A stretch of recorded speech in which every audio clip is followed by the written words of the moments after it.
ಒಂದು ಕಡೆ ಯುದ್ಧ ನಡೀತಾ ಇದೆ, ಮತ್ತೊಂದು ಕಡೆ ಕಚ್ಚಾ ತೈಲ ದರ ಏರಿಕೆಯಾಗಿದೆ. ಇದೆಲ್ಲದರ ನಡುವೆ ಡಾಲರ್ ಎದುರು ರೂಪಾಯಿ ಮೌಲ್ಯ ಸಾರ್ವಕಾಲಿಕ ಕುಸಿತ ಕಂಡು ಈಗ ಮತ್ತೊಮ್ಮೆ ಭಾರತದ ಮಾರುಕಟ್ಟೆ ಬೆಚ್ಚಿ ಬೀಳೋ ಹಾಗೆ ಮಾಡಿದೆ. ಸಾರ್ವಕಾಲಿಕ ಕುಸಿತ ಕಂಡಿದ್ದು $1ಗೆ 93 ರೂಪಾಯಿ 20 ಪೈಸೆಗೆ ಕುಸಿದಿದೆ ರೂಪಾಯಿ ಮೌಲ್ಯ.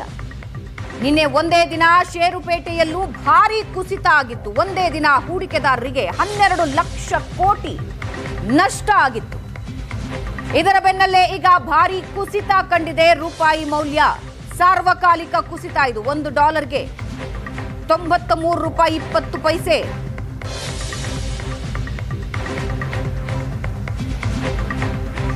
ಕಚ್ಚಾ ತೈಲ ದರ ಏರಿಕೆಯಾಗ್ತಾ ಇದೆ. ಆಮದು ರಫ್ತುಗಳು ನಿಂತಿವೆ. ಸಿಲಿಂಡರ್ಗಳ ಪೂರೈಕೆಯಾಗ್ತಾ ಇಲ್ಲ. ಜವಳಿ ಉದ್ಯಮಕ್ಕೆ ಹೊಡೆತ ಬಿದ್ದಿದೆ. ಆಹಾರ ಧಾನ್ಯಗಳ ರಫ್ತಾಗೋದು ನಿಂತಿದೆ. ಎಲ್ಲದರ ನಡುವೆ ರೂಪಾಯಿ ಮೌಲ್ಯಕ್ಕೆ ಮತ್ತೊಮ್ಮೆ ಹೊಡೆತ.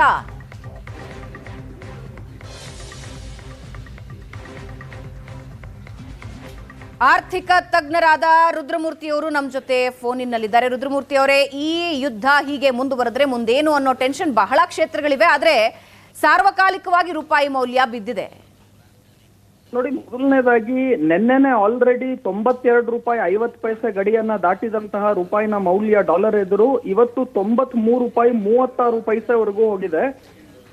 ಮುಖ್ಯವಾಗಿ ಯಾಕೆ ಇಷ್ಟೊಂದು ಕುಸಿತವನ್ನ ರೂಪಾಯಿನ ಮೌಲ್ಯ ಕಾಣ್ತಿದೆ ಅಂತ ನೋಡೋದಾದ್ರೆ, ಏನು ನಾವು ಆಯಿಲ್ ಬಿಲ್ ಅನ್ನ ಪೇಮೆಂಟ್ ಮಾಡಬೇಕಾಗತ್ತೆ, ಅದೆಲ್ಲವನ್ನು ಕೂಡ ಡಾಲರ್ ನಲ್ಲೇ ಪೇಮೆಂಟ್ ಮಾಡಬೇಕಾಗತ್ತೆ. ಕಚ್ಚಾ ತೈಲದ ಬೆಲೆ $100 ಪ್ರತಿ ಬ್ಯಾರೆಲ್ ಗಿದ್ದಿದ್ದು ಈಗ ನಿನ್ನೆ ಹತ್ತತ್ರ $115 ಪ್ರತಿ ಬ್ಯಾರೆಲ್ಗೆ ಹೋಗಿತ್ತು. ಅಂದ್ರೆ ಹತ್ತತ್ರ ಡಬಲ್ ಆಗಿದೆ 1.5 ತಿಂಗಳಲ್ಲಿ ಕಚ್ಚಾ ತೈಲದ ಬೆಲೆಗಳು.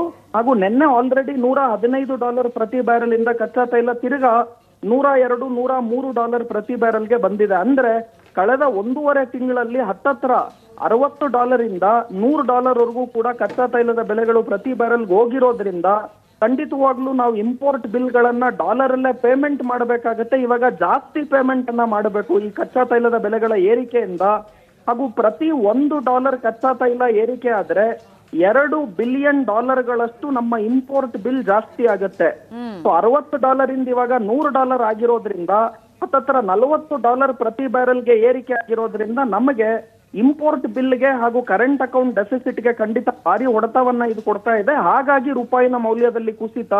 ಮತ್ತೊಂದು ಕಡೆ ಷೇರುಪೇಟೆಯನ್ನ ನೋಡೋದಾದ್ರೆ ಅಲ್ಲೂ ಕೂಡ ಈ FII ಫಾರಿನ್ ಇನ್ಸ್ಟಿಟ್ಯೂಷನಲ್ ಇನ್ವೆಸ್ಟರ್ ಅಥವಾ ವಿದೇಶಿ ಬಂಡವಾಳದಾರರ ಹೂಡಿಕೆದಾರರು ಏನಿದ್ದಾರೆ ಅವರು ಕೂಡ ಕಂಟಿನ್ಯೂಸ್ ಆಗಿ ಶೇರ್ ಮಾರ್ಕೆಟ್ ಅನ್ನು ಸೆಲ್ ಮಾಡಿಬಿಟ್ಟು ಡಾಲರ್ಗಳ ಬೇಡಿಕೆ ಜಾಸ್ತಿ ಆಗಿರೋದ್ರಿಂದ ಈ ರೂಪಾಯಿನ ಮೌಲ್ಯದಲ್ಲಿ ಕುಸಿತವನ್ನ ಕಾಣ್ತಾ ಇದ್ದೀವಿ. FII ಸತತ ಕಳೆದ 1 ತಿಂಗಳಲ್ಲಿ 65,000 ಕೋಟಿ ರೂಪಾಯಿಗಳ ವಿತ್ಡ್ರಾಯಲ್ ಅನ್ನ ಮಾಡಿದ್ದಾರೆ. ಇದು ಕೂಡ ರೂಪಾಯಿನ ಮೌಲ್ಯಕ್ಕೆ ಕುಸಿತಕ್ಕೆ ಕಾರಣ ಆಗಿದೆ ಅಂತ ಹೇಳ್ತಾ ಇದ್ದೀನಿ. ಸೊ ಒಂದ್ ಕಡೆ ಕಚ್ಚಾ ತೈಲದ ಬೆಲೆಗಳ ಏರಿಕೆ, ಮತ್ತೊಂದು ಕಡೆ ವಿದೇಶಿ ಬಂಡವಾಳದಾರರು ಅವರು ದುಡ್ಡನ್ನ ಏನ್ ಷೇರುಪೇಟೆಯಿಂದ ಮಾರಾಟ ಮಾಡಿ ಹಿಂಪಡಿತಾ ಇದ್ದಾರೆ.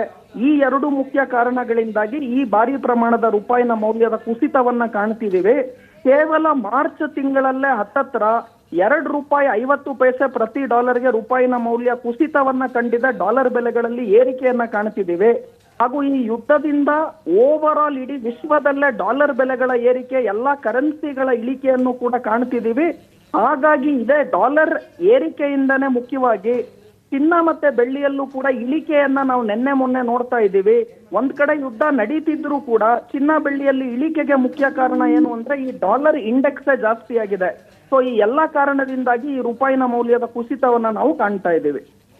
ರುದ್ರಮೂರ್ತಿ ಅವರೇ, ಇದರಿಂದ ಲಾಭ ನಷ್ಟಗಳು ಯಾರಿಗೆ ಅಂತ ಹೇಳಿದ್ರೆ ಇದನ್ನ ಅರ್ಥ ಮಾಡ್ಕೊಳ್ಳೋದು ಹೇಗೆ? ಒಂದು ಕಡೆ ಸಾಮಾನ್ಯವಾಗಿ ಏನಾಗುತ್ತೆ ಅಂದ್ರೆ ಅಂತಾರಾಷ್ಟ್ರೀಯ ಮಟ್ಟದಲ್ಲಿ ಏನೇ ತಲ್ಲಣ ಆದ್ರೂ ಕೂಡ ಬೆಳ್ಳಿ ಮತ್ತು ಚಿನ್ನದ ರೇಟ್ ಏರಿಕೆಯಾಗಬೇಕು. ಆದರೆ ಈ ಬಾರಿಯ ಈ ಯುದ್ಧ ಪ್ರಸಂಗದಲ್ಲಿ ಕಂಡು ಬರ್ತಾ ಇರೋದು ಚಿನ್ನ ಬೆಳ್ಳಿ ರೇಟ್ ಏಕಕಾಲಕ್ಕೆ ಏರಲೂಬಹುದು, ಏಕಕಾಲಕ್ಕೆ ಮಹಾ ಕುಸಿತಾನೂ ಕಾಣಬಹುದು ಅಂತ.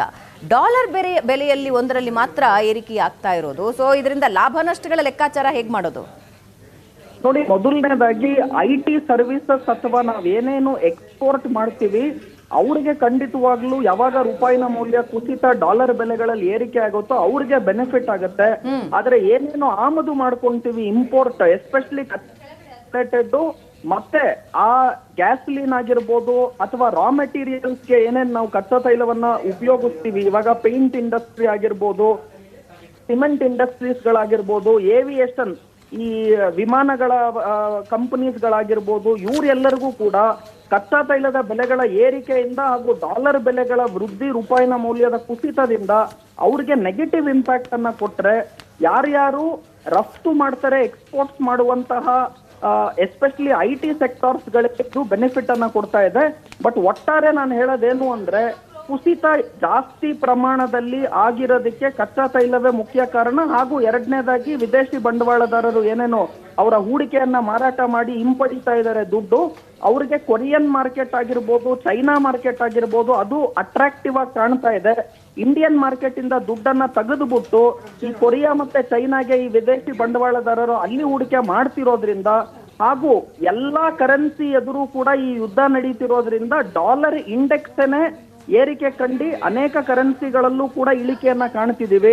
ಸೊ ರೂಪಾಯಿನ ಮೌಲ್ಯ ಅದಕ್ಕೆ ಹೊರತುಪಡಿಸಿಲ್ಲ. ಅದ್ರ ಜೊತೆಗೆ ಈ ಕಚ್ಚಾ ತೈಲ ಮತ್ತೆ ವಿದೇಶಿ ಬಂಡವಾಳದಾರರು ಏನ್ ದುಡ್ಡನ್ನು ಹಿಂಪಡಿತಾ ಇದ್ದಾರೆ, ಇದು ಖಂಡಿತವಾಗ್ಲೂ ಈ ಭಾರಿ ಪ್ರಮಾಣದ ರೂಪಾಯಿನ ಮೌಲ್ಯದ ಕುಸಿತಕ್ಕೆ ಕಾರಣ ಆಗಿದೆ. ರೈಟ್, ಧನ್ಯವಾದ ರುದ್ರಮೂರ್ತಿ.